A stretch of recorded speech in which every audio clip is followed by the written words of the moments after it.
시장 경제와 생산수단의 사유화를 통하여 이윤을 추구하는 자본주의. 그 표상인 화폐의 조형성에 주목하는 작가가 있다.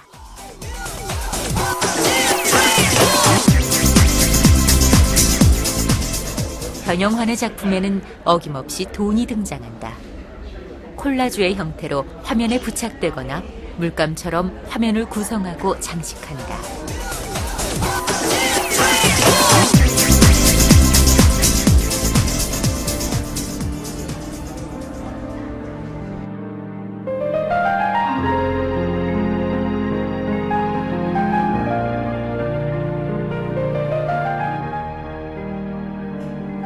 선생님 말씀 들어오다가 보니까 굉장히 부자다 하는 생각이 들거든요.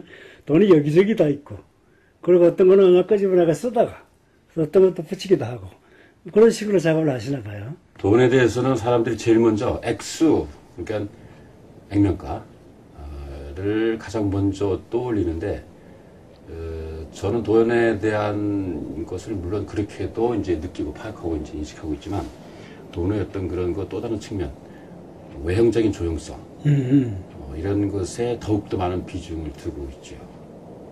직접 이렇게 종이라든지 아니면 캔버스라든지 말하자면 타블로 위에다가 붙이시는데, 그랬을 경우에 이제 우리가 알고 있는 상식적인 화면이 가지고 있는 어떤 조형성이라는 것이 있고, 또 말하자면 어떤 호소력 같은 게 있을 수 있거든요. 돈은 반입체라고 생각해요. 완전 평면도 아니고 완전히 입체도 아닌, 특히 지폐 같은 경우는 그렇죠. 동전은 약간 그 입체적인 어떤 공간성을 차지하고 있지만 입체적인 공간적인 그런 것들이 훨씬 더 제가 돈을 가지고 작업하는데 효과적이다. 그래요. 파급력이라든가 아니면 호소력이라든가 그런 건 어떨 것 같아요? 아무래도 파급력, 호소력도 평면보다는 입체 또는 설치, 3차원 공간이 훨씬 더 강하다고 생각합니다.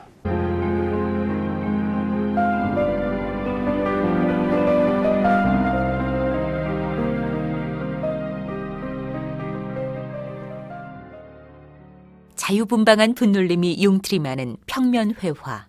정교한 손놀림으로 이미지와 이데아를 구현하는 설치 미술이 재정의하는 미술 언어는 어디로 향하는가? 돈과 사람들, 그 사람들은 어떤 의미로 해석하면 될까요? 사람에 의해서 돈이 만들어지고 또 사람이 돈을 사용하고 또 요즘엔 또 돈이 사람을 만들기도 하죠. 사람 나고 돈 났냐, 뭐 돈 나고 사람 났지, 이런 말이 옛날에는 바뀌었었어요. 사람 나고 돈 나지, 돈 나고 사람 났냐. 요즘에는 실제로 안 그런 것 같아요. 돈의 비력이, 파워가 그만큼 세져서 어쨌든 이 시대를 모든 것과 돈이 연결되지 않은 것이 없습니다. 그래서 어느덧 돈이 인간과 같은 감정도 가지게 되고, 저는 그렇게 생각해요. 유기적인 어떤 채로 형성이 됐다라고도 생각을 하죠. 돈을 쓰는 사람이기도 하고, 돈을 만드는 사람이기도 하고, 그리고 돈을 쫓아다니는 사람이기도 하고, 그 사람들이 이제 군상의 형식으로 나타난다. 이렇게 보면 되겠습니다. 그렇죠? 돈에다가 굉장한 의미를 부여하고, 그 이상으로 작가적인 이미지와 그리고 이미지네이션을 거기다가 부여를 하는 거예요. 그죠? 철모 같은데 장식이 되기도 하고, 아니면 투구처럼 나타나기도 하고, 그러한 입체화하는 과정하고 그런 평면의 과정하고는 어떻게 차이가 납니까? 가장 효과적인 것을 택합니다. 2차원이 효과적이면 2차원으로 사용하고, 공간이 효과적일 때는 공간으로 가고요. 또는 2차원도 아닌 2차원과 3차원의 중간 차원이 있다고 생각해요. 뭐 2.5차원 같은 거. 예를 들면 마띠에르가 나온다 이런 것은 평면이면서도 입체인데, 뭐 그렇게 예를 들면 평면에 동전을 붙이면 2차원과 3차원이 하나가 되기 때문에 2차원의 세계라고 할 수 없고 3차원에도 할 수도 없는, 그래서 제가 가장 효과적인 공간과 차원을 그때마다 이용을 하죠. 선생님의 세계에서 만약에 평면만이었더라면은 전혀 캐치를 하지 못했던 그런 종류의 콘텍스트가 분명히 있어요. 그죠? 이러한 것들이 전부 이제 작품의 곳곳에 녹아 있는데, 목걸이, 뭐 펜던트 같은 이런 거라면은 그거는 어떠한 각도에서 해석을 해도 될까요? 동전의 조형성. 왜냐면 사람들이 대부분 동전을 보고 아름답다고 느끼기보다도 액면가를 중요시하거든요. 그러나 액면가도 중요하지만 동전의 조형성, 아름다움을 한번 느껴보자.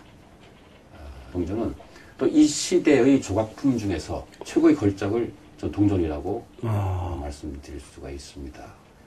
물론 저기에 동전 앞에 이렇게 부저로 되어 있는 그것도 상당히 조형성이 뛰어나고요. 또 재질도 황동이나 청동, 구리 또는 백동 이렇게 아주 고급 재질로 사용이 되어 있고 어쨌든 동전의 외형적인 아름다움 거기에 내면적인 가치까지 목걸이나 또는 이런 것을 만들어서 사람들에게 새로이 돈에 대한 인식, 새로운 인식을 이제 전달해 주고 싶은 거죠. 돈이라고 하는 걸 갖다 훼손하지 않으면서도 서로 방해되지 아니하고 서로 짓누르지 않아야 되고 설치라든가 행위라든가 이런 걸로 가지고 상보가 된다. 이렇게 해석을 하면 되는 거예요. 그죠?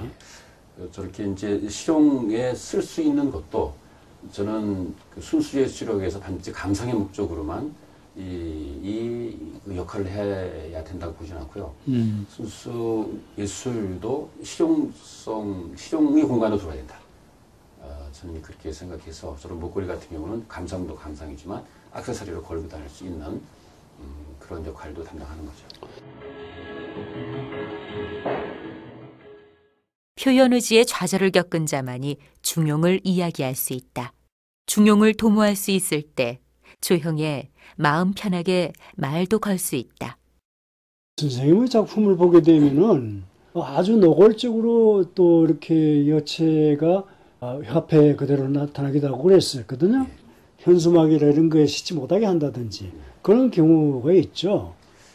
지난 2000년도에 제가 개인전을 천안시 전역에 현수막으로 작품 발표를 하려고 계획을 했었는데 그것이 이제 그 현수막에 인체 누드가 들어갔다라는 이유로 시 당국에 불허 방침이 떨어져서 전시를 못했습니다. 못했는데 아마도 그런 것이 새로운 것에 대한 어떤 경외가 아닐까 저는 생각해요. 아, 그래요. 또 시도해보지 않았던 것들에 대해서는 사람들이 일단 거부를 하고 또 새로운 것에 대해서 늘 갈구를 하고 있지만 막상 새로운 것이 왔을 때는 망설이게 되고 일단 조심하게 되는 경우겠죠. 근데 이제 저희들 특히 이제 그 예술을 하는 사람들은 그런 고정관념을 깨나가는 그런 것도 예술가 의 임무다고 생각하거든요. 그래서 2000년대는 그렇게 이제 그것이 검열을 받고 전시를 못하고 이제 그 다음 해도 마찬가지고 이제 그 다음에 점점 완화가 돼서 요즘에는 뭐 그런 것들이 그렇게 크게 사람들에게 문제가 되지 않는 것 같아요. 그래요. 관이라든지 이런 곳에서 뭐 이렇게 자꾸 제동을 걸게 되면은 표현의 욕구라든지 표현의 어떤 의지 같은 거 이런 것들이 좀 제한을 받지는 않습니까? 많이 힘들죠. 많이 힘들고 사실 이 개인이 그 큰 관이라고 하는 어떤 국가기관과 맞서기는 참 역부족입니다. 늘 우리 그 선배 예술가들이 그러한 정의적인 새로운 그 생각을 해왔듯이 또 예술의 본래 어떤 그 가지고 있는 모습, 어떤 역할 중에서 새로운 것들을 이제 만들어 나가고 그것이 문제에 부딪혔을 때 거기에 굴하지 않고 자기 어떤 그런 그 의식, 조형 세계를 이제 끌고 나가야 되겠죠. 맞습니다. 지금 그러니까 현재의 작품들이 그만큼 차분하게 다른 사람들 보기에도 편안하게 보이는 이러한 것들이 아마도 그런 중용적인 그런 마음가짐 때문일 거다 이런 생각이 듭니다. 늘 치열하게 이제 그 작업을 한다라고 이제 생각을 하는데요. 그 치열함도 역시 궁극적으로서는 양쪽을 다 바라볼 줄 아는 또 그리고 궁극적인 목표가 다 사회와 인간을 위함이라고 저는 생각해요. 그래서 물론 사회와 인간을 위하지 않는 어떤 행위가 어디 있겠습니까만은 특히 예술 같은 경우도 너무 한쪽으로만 빠져서는 안 된다고 생각하고요. 또 실험을 하고 새로운 것을 만들어내는 것도 더 좋은 세상을 만들어내기 위함이니까 그러기 위해서는 양쪽을 다 바라보고 또 양보할 건 양보하면서 그러면서도 새로운 것에 대한 끊임없는 도전 정신, 창조 의식 이것을 잃지 말아야 된다라고 좀 생각해요. 아마도 그러한 것들이 선생님의 작품을 행위면서도 불구하고 훨씬 더 편안하게 또다시 회귀해가지고 평면이라든가 아니면 입체라든가 이런 걸로 나타나고 그러면서 지금 현재의 선생님의 세계를 만들어내가 나가는 것이 아닌가 그런 생각이 드네요. 늘 추구하는 추구하는 것이 한 곳 한 것이기 때문에 아마 그렇게 이루어지지 않나 생각합니다. 그래서 이제 결론이 나왔습니다. 중용이라는 이야기가 나왔으니까 하는 얘기인데 지금 현재 그 모든 것이 하나의 이야기로 통일돼서 나오는 것 그러한 것을 심일경성이라고 이야기를 하거든요. 그러니까 중용의 예술이면서 심일경성의 마음가짐 그것이 이제 선생님 작품의 예술 세계의 밑에 깔려있는 그러한 세계가 아닌가 그런 생각입니다. 형식이 바뀔 뿐이지 내용은 거의 일관되게 크게 바뀌지 않는다고 생각해요. 예를 들면 사람 인성이 그렇듯이요. 사람의 인품과 인성은 환경적인 조건에 의해서 많이 변화를 하지만 그래도 안에 가지고 있는 일관된 어떤 정신세계는 올곧게 모든 것을 이렇게 관통하고 있지 않는가. 단지 외형적인 형식만 바뀔 뿐이 아닌가 이런 생각을 해요. 한결같은 중용의 마음자리를 비운다. 사회와 대중을 향한 예술은 그렇게 당당하고 풍요롭다. 이게 다 뭐예요? 돈 망토입니다.